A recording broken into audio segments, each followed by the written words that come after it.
What's up, guys? Hold on. Y'all, I am so happy. Listen, my eyes are watering.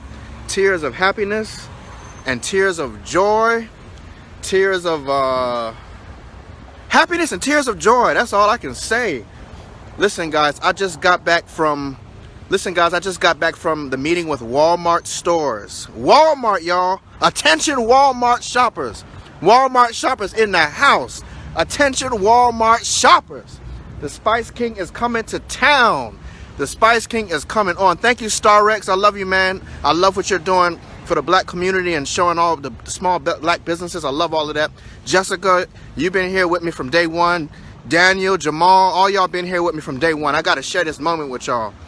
Listen, y'all, I am live and direct. I just got back from a meeting with Walmart stores. We're going to be in 1,000 Walmart stores, y'all. That's the big leagues. Can y'all hear me? The big leagues. What's up, y'all? And I got to show y'all. Y'all see this? Right now we are in, what's the name of this? We're in, thank you. I got Chum Media here. This is Dennis. We're here in Bentonville, Arkansas. And this is the very first Walmart store from Sam Walton. This is where his dream started. Sam Walton was the founder of Walmart and the founder of Sam's Club, Sam Walton. If there was no Sam Walton, there would be no Walmart. And we're right here in front of the set of Sam Walton's original store. Listen, if you have a dream and you pray and you work hard, it is possible. Sam Walton proved that to be true. And because Sam Walton had a vision and Sam Walton stepped out on faith, and because Sam Walton prayed, that's right. Now get out of our state. All right, StarX told me to get out of our state. Hey, man, get out of here, StarX.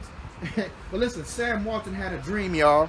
And because of his dream, look how many generations of people it's benefiting. Look how many entrepreneurs were allowed to have their products in Walmart stores. Look how many people are able to make food for their families, meals on their family, because of Walmart's dream. Well, Keith Lorren has a dream. The Spice King has a dream. And my dream is to make everybody's life taste better with real flavor, quality ingredients. You see my eyes watering, y'all? That's tears of joy, tears of happiness.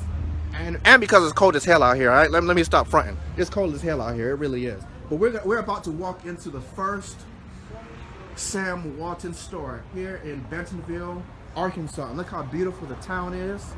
It looks just like it did when he had his vision. So we're walking in here and we're going to say what's up to Sam Walton in spirit, because he's not here in the physical, but his work is still here. And that's why it's important to build a legacy. Hello, how are you guys? Fantastic. Listen, I'm so happy, y'all, because my products are going to be in Walmart stores, 1,000 Walmart stores. Oh, wow. So you're going to walk into Walmart and see the Spice King store spices in there. Okay. Yeah. Okay. And so I had to come and show them the original Sam Walton store. Yeah, this was the first Ben Franklin franchise that he had. This was a Sam Walton. This was never a Walmart, which is also a big misunderstanding with people sometimes. But yeah, this was his first storefront that had his name on the building, as you saw when you walked in. Beautiful. Yeah. But yeah, this is a museum if you want to walk on we through. most certainly Yeah. will.